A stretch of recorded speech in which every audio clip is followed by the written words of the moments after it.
Bonjour, bienvenue à l'émission L'artiste entrepreneur. Aujourd'hui, nous irons à la rencontre de Pierre Poulain, un artiste de l'art brut. Intense, fonceur et haut en couleur, Pierre a remporté plusieurs prix en Coupe du monde ski acrobatique style libre.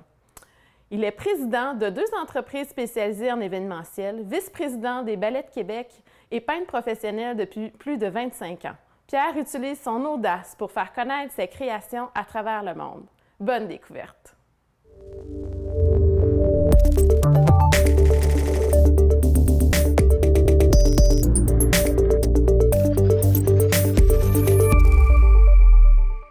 Pour faire mettre un petit peu plus de profondeur, là, c'est 3 cercles.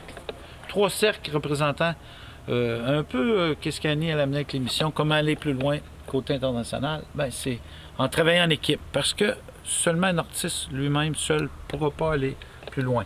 C'est grâce à des émissions comme Annie fait que ça va marcher. C'est un plaisir de te rencontrer dans le cadre de l'émission L'artiste entrepreneur. Le plaisir est pour moi aussi. C'est entrée de jeu, on peut dire que tu es un artiste de l'art brut intense. Oui, on peut dire un artiste de l'art brut intense. L'art brut, c'est quelque chose qui vient directement de la profondeur de ton cœur, qui va sortir sans analyser qu'est-ce que tu veux créer. Tu es aussi un champion en Coupe du monde. Tu as remporté 6 Coupes du monde en ski acrobatique de style libre. Oui, quand j'étais plus jeune, là, dans la vingtaine, entre 1979 et 84, j'ai remporté 79 2 Coupes du monde. Et par la suite, en 84, 4 autres Coupes du monde en saut acrobatique. C'est pas rien, quand même. C'est peut-être ça qui m'a amené à faire des tableaux, parce que vers la fin, quand des compétitions, j'ai commencé à... Justement, je regardais une montagne de ski, puis c'était une descente au flambeau. Puis là, j'ai dit, c'était le relais en feu. En 92, c'est de là que j'ai commencé à peindre des tableaux, puis ça n'a jamais arrêté. Ça t'a inspiré. Ça t'a inspiré dans ton travail. Oui, exactement. Fait que depuis au-dessus de 25 ans, tu peins... Oui, déjà. Depuis 25 ans. Tout le temps. Ça va aller par période. Il y a des périodes que ça va être à tous les jours. Il y a des périodes qu'il faut avoir des périodes de repos. C'est toujours selon ce que l'inspiration de qu'est-ce qu'on peut voir tout partout. Et des fois, l'inspiration devient très forte. Et là, on va vouloir mettre l'image sur un tableau pour mettre cette image-là qui devienne... Dans le fond, quand on fait un tableau, on essaie que ce soit un moment d'éternité, arrêté à travers le temps.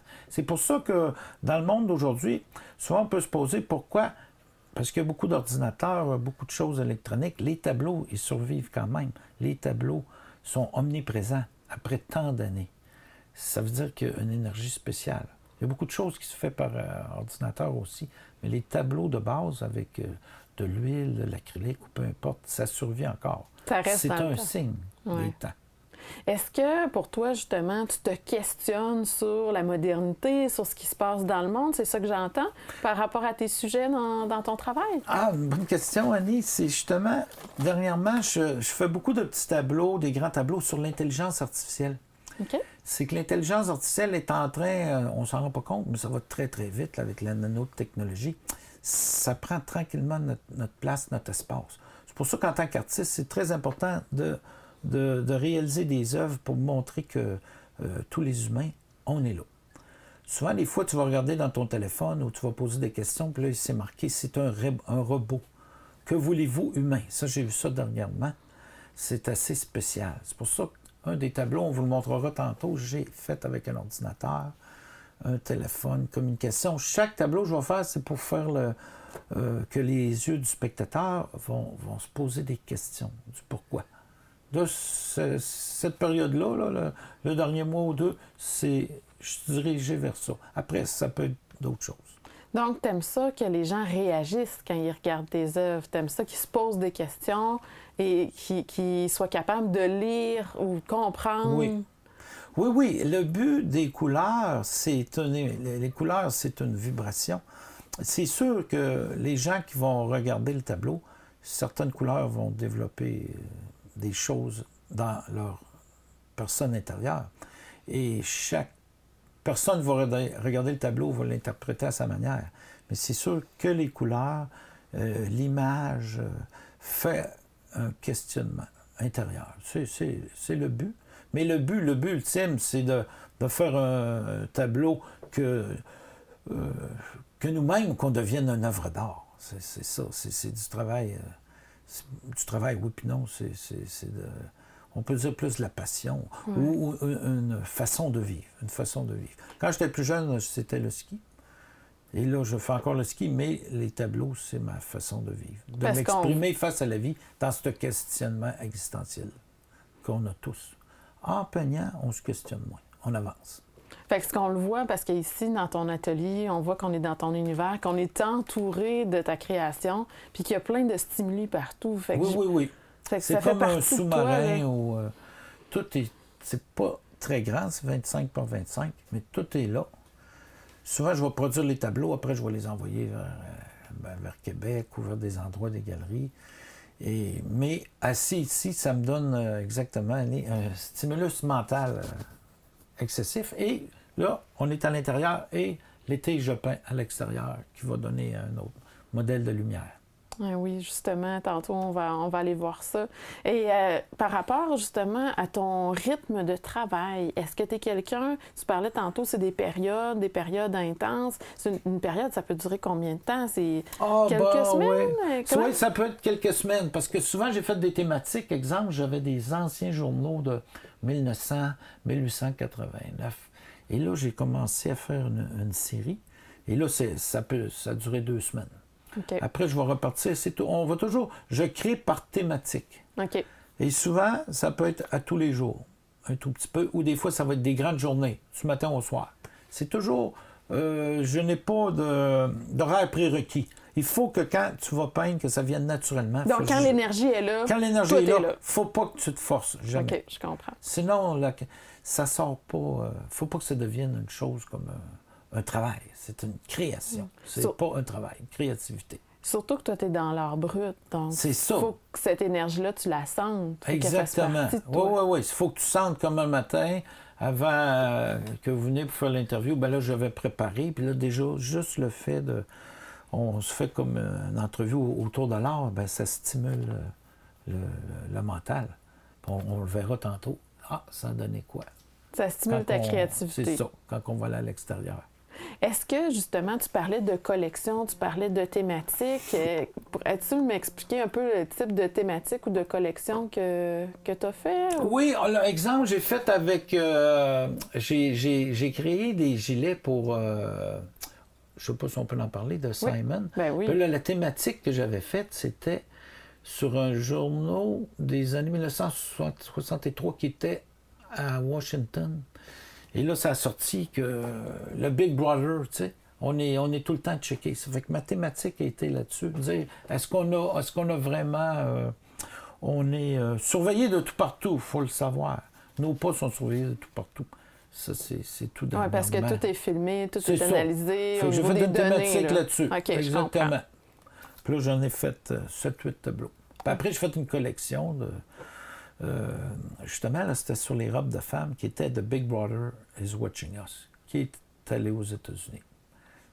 Mais c'est à partir d'un morceau de journal. T'sais. Donc, tu as développé des collaborations. Oui, des collaborations. Le Galéris à Montréal, avec la Maison Simon. Ensuite, on a fait une série pour une école Ballet de Québec avec Christiane Bélanger, qui est ma conjointe. Ça fait qu'elle m'a toujours stimulé, elle a toujours cru en mon art, des petites affaires importantes, ça aussi, tu sais. Parce que quand tu vas peindre, il ne faut pas se poser des questions, qu'est-ce que le monde va dire. Il faut que tu sois animé d'une passion peu importe laquelle. Je trouve ça vraiment intéressant, Pierre, de rentrer dans ton univers, de comprendre un peu plus, justement, qui est Pierre Poulain, l'artiste de l'art brut. Dans quelques minutes, on va en apprendre davantage sur l'arrière-scène de ton métier, de ton travail. Merci.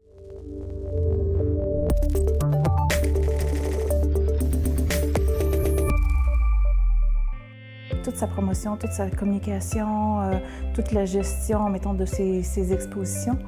Il y a 2 expositions personnelles en 2018, dont une qui va arriver au mois de septembre, qui est prévue pour du 1er au 30 septembre à la Maison O'Neill à Québec. Donc, je fais tout. On sélectionne les œuvres et puis on fait le plan de salle pour savoir quelle œuvre va à côté de quelle œuvre. Puis toute l'explication, il y a des œuvres qui sont expliquées aussi par l'herméneutique de l'art, qui est une branche de la philosophie de l'art. Donc, c'est un peu ma spécialité aussi. Fait que je l'accompagne directement de A à Z, la communication de l'artiste, toute la stratégie marketing de l'image avant et pendant l'exposition. Puis c'est quand même assez vaste comme accompagnement. Tout a commencé en Europe, en fait, et puis c'était en 1907 que le premier terme est arrivé. C'était l'art des fous, parce que ça a commencé dans les instituts psychiatriques. Donc, c'est des psychiatres qui se sont intéressés à ce que leurs patients faisaient. Ils griffonnaient, des fois, ils prenaient des éléments, ils faisaient des sculptures, ils peignaient avec n'importe quoi qui pouvait leur tomber sous la main, pour s'exprimer, parce que le but, c'était ça. Et étant donné qu'ils étaient quand même assez solitaires dans leur maladie, ils se créaient comme un univers, un personnage comme imaginaire à partir de cet art-là pour se sentir moins seul. Donc, c'était un peu comme thérapeutique pour eux, mais à quelque part, les patients mettaient dans leurs œuvres des éléments, des codes, si on peut dire, des symboles qui étaient propres à leur intérieur. Et donc, les psychiatres se sont comme intéressés à ce que les patients représentaient. Et il y a un artiste qui s'appelle Jean Dubuffet qui a comme collectionné toutes ces œuvres-là pour en faire comme une genre de grosse collection pour les présenter finalement comme une œuvre aboutie. Donc, ça s'est fait comme dans un musée. Et donc, l'art brut est arrivé. C'est lui qui a inventé un peu le terme d'art brut.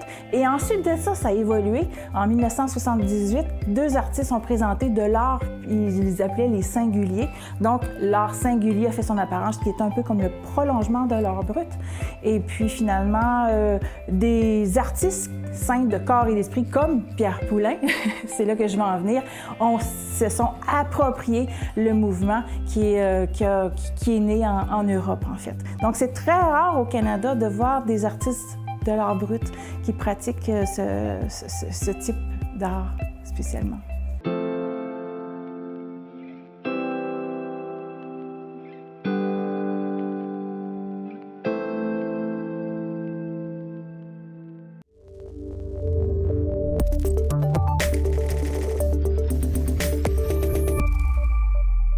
Alors, on est ici dans ton atelier, Pierre Poulain. C'était vraiment stimulant de voir à quel point il y a de la création autour de toi, il y a de la couleur, il y a du mouvement. On voit aussi au niveau du matériel. On va parler un petit peu là, de l'arrière-scène de ton travail en tant qu'artiste professionnel au niveau de l'art brut. J'aimerais ça, en fait, que tu me dises, si je te dis artiste entrepreneur, qu'est-ce que ça dit pour toi? Oui, c'est une bonne question quand même. Complexe, oui et non. Entrepreneur, exemple, on en avait parlé un petit peu tantôt, c'est toujours de trouver des idées qui sont différentes. Et dernièrement, c'est ça, dans les tableaux que j'avais faits, on peut le voir, on le filmera tantôt, c'était sur des journaux ou c'était sur des magazines live que j'ai transformés, qu'on a fait une série pour Simons, avec la personne, elle s'appelle Théré du Galieris à Montréal, qui a tout de suite cru à mes choses, et on a créé une série de gilets chez Simon. Ensuite, il a tellement aimé ça qu'on a fait une série de robes qui ont été présentées dans plusieurs magasins aux États-Unis, présentées dans une convention à Las Vegas. Ensuite, on avait parlé un peu tantôt, dans une école de danse de Christiane Bélanger, une série de danse, de ballet. Ça prend des idées comme ça, parce que le monde de l'art aujourd'hui, c'est quand même faute. Il y a beaucoup d'artistes et de pouvoir vivre de son art, il faut que tu aies toujours des idées avant-gardistes. Ce que j'entends aussi, c'est que tu développes des collaborations. Oui, tu ne peux pas faire les choses seul. Il faut travailler en équipe. Le meilleur exemple, c'est vous, Annie, ce matin qui venez ici. C'est un travail d'équipe. Grâce à vous, votre émission. On peut dire que tu t'occupes de faire ta création. Tu t'occupes de vraiment te concentrer, de donner le meilleur de toi-même dans tes œuvres, dans tes tableaux. C'est ça. Puis après ça, tu as développé quand même une équipe autour de toi. Oui, ça prend une équipe. J'avais Mme Hélène Caroline Fournier qui m'a aidé beaucoup. Elle a préparé des catalogues. Elle est historienne de l'art, si je ne me trompe pas. Oui, théoricienne de l'art. Oui. Et elle a préparé comme toutes sortes de choses, un genre de plan d'action, plan d'affaires. Fait que c'est des choses importantes. C'est des choses importantes. Pour te permettre de développer ta carrière puis de savoir où tu t'en vas. Oui, puis faire des expositions solo, on m'expliquait que c'était très important. Et vous aussi, tu me l'avais expliqué, comme à chaque année, j'ai fait une exposition internationale d'art à Roberval. Ensuite, je suis allé comme à la Galerie du Trécarré. Je vais aller à la Maison O'Neill.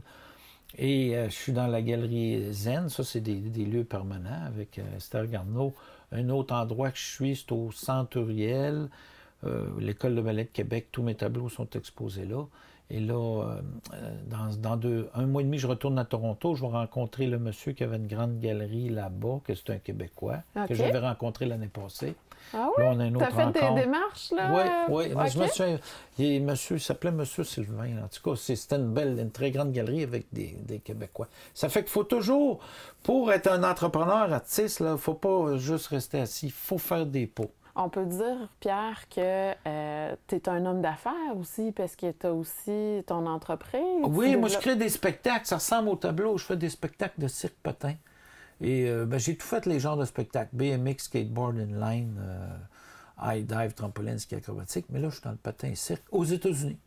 Puis dans le Canada anglais. Fait depuis 1986. Mais les spectacles, c'est comme un tableau. Au début, c'est blanc. Il n'y a pas d'idée. Mais après, c'est de mettre les idées.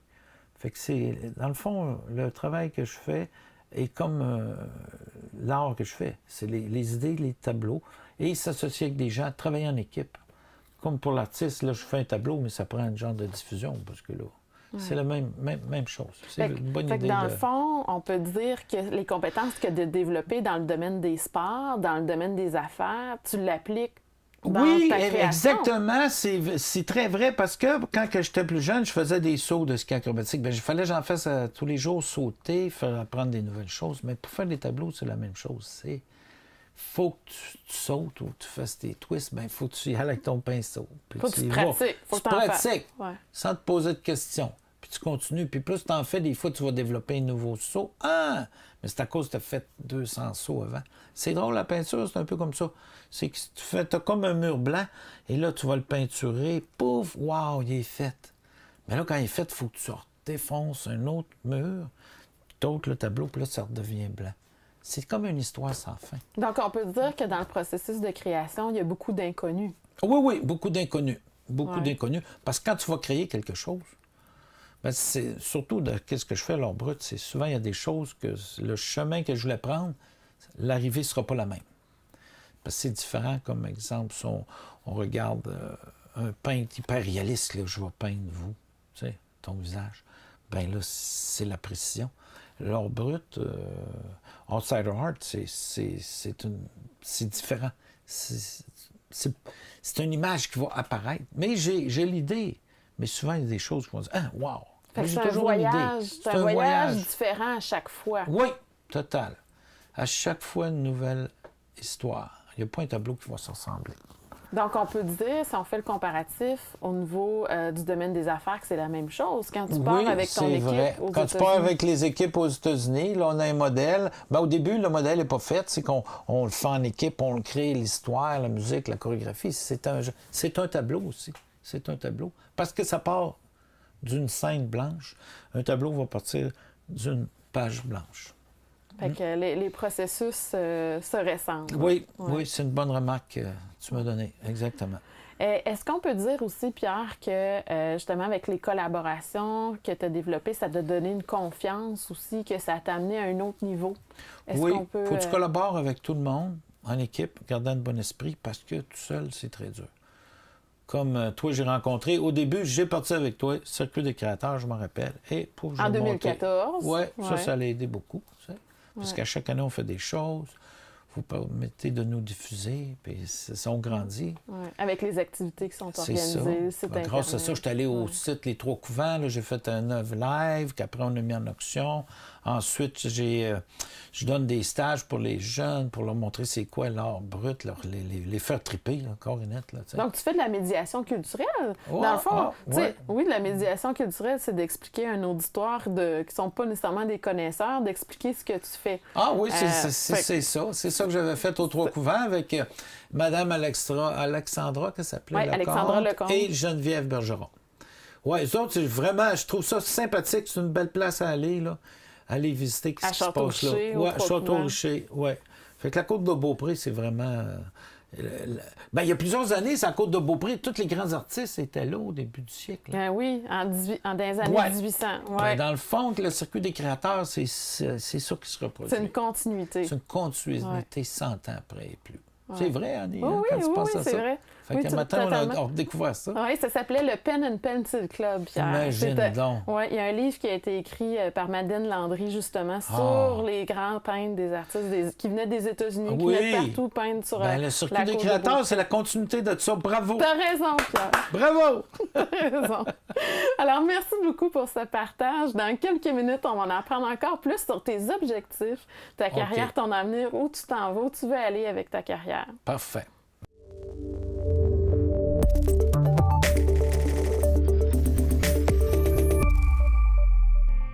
En général, je pense pas trop les choses, disons. Quand je vois quelque chose, soit ça me plaît ou ça me plaît pas, mais c'est jamais, il n'y a pas de grande réflexion derrière. Puis encore une fois, instinctivement, les œuvres de Pierre, elles me plaisent.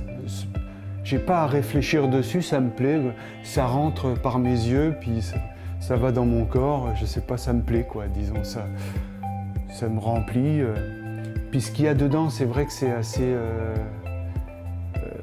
c'est difficile à déterminer, il y a beaucoup de couleurs, des mouvements, des formes. Quelquefois on reconnaît un peu quelque chose, mais des images, tout un tas de choses mélangées qui m'ouvrent des...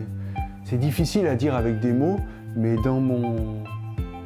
Comment dire, ça fonctionne avec ma façon de penser, quoi. C'est ça. Lui, il était athlète beaucoup dans le domaine du ski, de la glisse.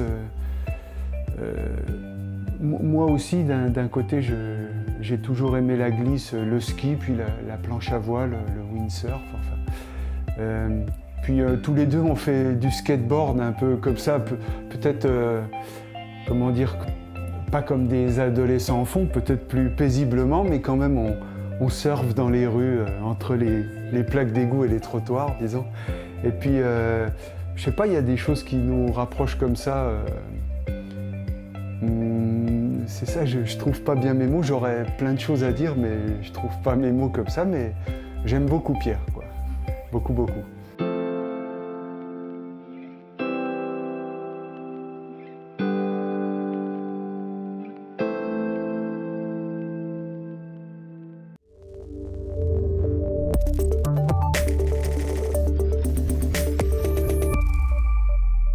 Alors, Pierre, on est encore dans ton atelier ici pour parler de ta vision d'avenir et de tes objectifs.